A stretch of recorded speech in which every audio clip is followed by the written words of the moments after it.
नमस्कार and welcome you to world affairs. मैं हूं Prashant Dhawan. Now American media के सोर्सेज ने रिसेंटली ये कहा है कि भारत बहुत ही जल्द चाइना को अब तक का सबसे बड़ा इकोनॉमिक झटका देने वाला है। India Chinese mobile phone manufacturers पर एक सर्टन बैन लगाएगा। बैन ये होगा कि जो भी फोन 12,000 रुपये या 12,000 रुपये से कम के प्राइस के हैं ये भारतीय मार्केट में नहीं बिका करेंगे। ये मैं कहूँगा एक रेवोल्यूशनरी स्टेप हो सकता है अगर भारत सरकार ऐसा करती है। अगेन ऐसा कोई स्टेप अभी लिया नहीं गया। रिपोर्ट्स आ रही है, प्राइमरली ब्लूमबर्ग ने ये रिपोर्ट किया था सबसे पहले कि India likely to ban Chinese companies from selling smartphones under ₹12,000। Now इसका डायरेक्ट इंपैक्ट पड़ेगा आप सब लोगों पर एज कंज्यूमर्स। बहुत से लोग हैं यहाँ पर जो most probably Chinese made phone यहाँ पर यूज करते होंगे, चाइनीज कंपनीज के फोन यूज करते होंगे। देखिए जरूरी नहीं है कि कोई फोन अगर चाइनीज मेड हो तो भी यहाँ पर इशू आ जाएगा। रिपोर्ट के अनुसार प्राइमरली यहाँ पर बात की जा रही है चाइनीज कंपनीज की, जैसे कि ओप्पो, वीवो, शाओमी। और अगर आप जानना चाहते हैं कि इससे चाइना को कितना झटका लग सकता है, देखिए अभी रिसेंटली आपको याद होगा कि इंडिया ने बहुत सारी चाइना की एप्स बैन करी थी। इससे बताया गया था कि एटलीस्ट $200 मिलियन का चाइना को झटका लगता है हर साल। हालांकि ये अमाउंट इनिशियल बैन की है, बाद में बहुत सारी और एप्स बैन करी तो करोड़ों का यहाँ पर लॉस चाइना को ऑलरेडी हो चुका है। अब उसके अलावा आप अगर देखो तो हर साल भारतीय लोग 1.5 लाख करोड़ रुपए से भी ऊपर की राशि के चाइनीज स्मार्टफोन्स परचेज करते हैं। जी हाँ, 1.5 लाख करोड़ रुपए।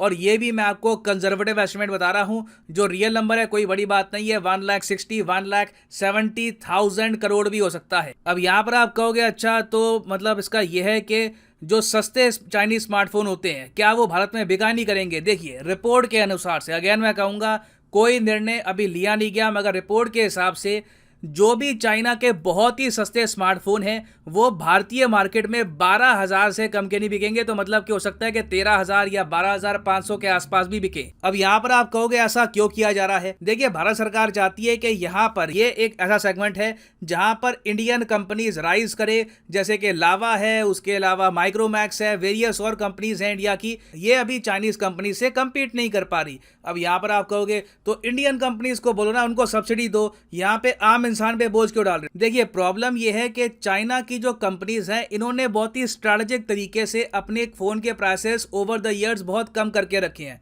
आप जान के हैरान होंगे ओप्पो, वीवो, शाओमी ने कई सालों तक इंडिया में बिजनेस किया है हैवी लॉसेस पर। अब कंपनी के हैवी लॉसेस कब होंगे, जब वो अपनी आइटम मार्केट प्राइस जो उसका है उससे भी कम की बेचेंगे।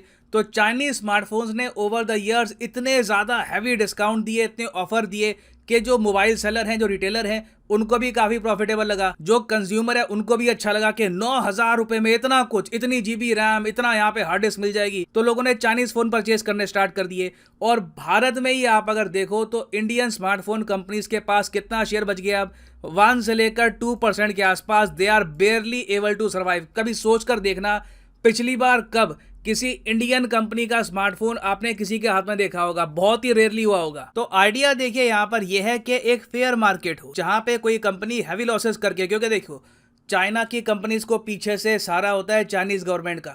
वो एक बार को 2-3 साल तक अपना लॉस करवा के जो हमारी डोमेस्टिक मार्केट है वहां पर हमारी कंपनीज को किल करके, एक बार हमारी कंपनीज बिल्कुल बैठ गई, बिल्कुल इन्होंने हार मान ली, फिर वो प्राइस आराम आराम से बढ़ा सकते हैं। तो रिपोर्ट के अनुसार मैं अगर अभी भी कहूँगा, यहाँ पे कुछ कंफर्म नहीं है, अगर भारत सरकार ये स्टेप लेती है तो बहुत ही टाइमली स्टेप होगा और इससे चाइना को झटका भी लगेगा। क्योंकि बताया जा रहा है बहुत ही जल्द इंडिया में 1 बिलियन स्मार्टफोन यूजर्स होने वाले हैं और यह आंकड़ा आपको दिख जाएगा 2026 तक। इंडिया में हम देख रहे हैं कि स्मार्टफोन यूजेज बहुत ज़्यादा बढ़ गई है, क्योंकि हर जगह आपको स्मार्टफोन की आवश्यकता पड़ती है। आपको वैक्सीन लगवानी है, स्मार्टफोन आपके पास अगर होगा सहूलियत से वैक्सीन आपको लग जाएगी। आपको पेमेंट करनी है, पेमेंट रिसीव करनी है। स्मार्टफोन बेसिकली अब कोई एक लग्जरी आइटम नहीं, इट इज़ अ नेसेसिटी। और ऐसे टाइम में हम ऑब्वियसली ये चाहेंगे कि हमारे देश में एटलीस्ट हमारी जो डोमेस्टिक कंपनीज है इनके पास कुछ तो स्पेस हो, इनके पास एक लेवल प्लेइंग फील्ड तो हो। क्योंकि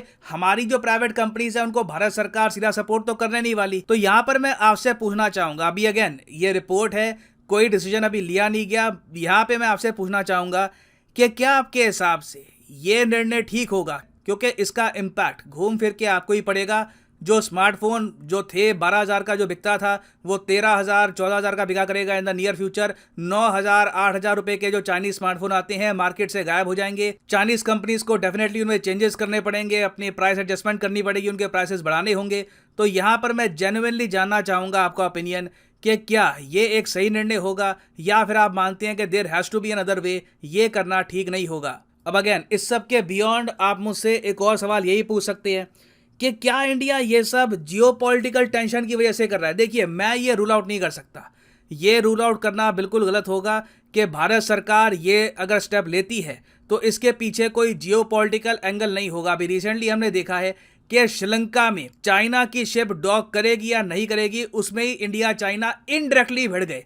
दोनों ने ऑफिशियली एक दूसरे का नाम नहीं लिया, मगर इंडिया ने श्रीलंका पे दबाव डाला कि ये जो रेडार वाली शिप है चाइनीज मिलिट्री की, ये हम्बनटोटा पोर्ट में डॉक नहीं करेगी। श्रीलंका ने इंडिया की बात मान ली और चाइनीज शिप को कह दिया कि आपको अभी हम एंट्री नहीं दे सकते। इसको लेकर अब चाइना ये कह रहा है कि एक थर्ड कंट्री डिस्टर्ब कर रही है exchanges between Sri Lanka and China. तो देखिए जियोपॉलिटिकल एंगल ऑब्वियसली यहाँ पर है। जब तक चाइना अपनी जो ओवरऑल ग्रैंड स्ट्रेटजी है चेंज नहीं करता कि एंटी इंडिया इनकी पॉलिसी रहेगी, पाकिस्तान को सपोर्ट करेंगे इंडिया के अगेंस्ट, इंडिया की बॉर्डर पे अग्रेशन करेंगे, जब तक ये लोग अपना जो अग्रेशन है चेंज नहीं करते, डेफिनेटली भारत सरकार इस तरीके के मैसिव इकोनॉमिक झटके चाइना को पहुंचाता रहेगा। और मैं आपको ये बता दूं, ये एक ऐसा स्टेप है अगर भारत सरकार इसको ले लेती है, इमीडिएटली आप देखोगे चाइनीज गवर्नमेंट डायरेक्टली बात करेगी इंडियन गवर्नमेंट से और बहुत ही हाई लेवल पे यहाँ पे डिस्कशन होगा कि इसका सोल्यूशन हम क्या निकाल सकते हैं। क्योंकि अगर इंडिया ने ऐसा कर दिया तो चाइना के हाथों एक बहुत ज़्यादा बड़ी मार्केट निकल जाएगी। और फाइनली यहाँ पर मैं ये भी ऐड कर दूं कि आप अगर किसी भी एग्जाम की तैयारी कर रहे हो, चाहे यूपीएससी, एसएससी, बैंक के exam, NEET, IIT, JEE,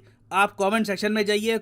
comment section में आपको मिलेगी ये पिन कमेंट, यहाँ पे आप किसी भी लिंक पे क्लिक कर सकते हैं। फॉर एग्जांपल लेट्स से आप प्रिपेयर कर रहे हैं फॉर एसएससी, ठीक है, आपने एसएससी वाले लिंक पर यहाँ पर क्लिक किया और यहाँ पे आप परचेज कर पाओगे एसएससी एग्जाम का कोर्स। और मैं यहाँ पर कहूँगा कि ये सही समय है अनअकैडमी के कोर्सेज परचेज करने का, क्योंकि in the future price hike होने वाली है, कोर्सेज के प्राइसेस बढ़ जाएंगे।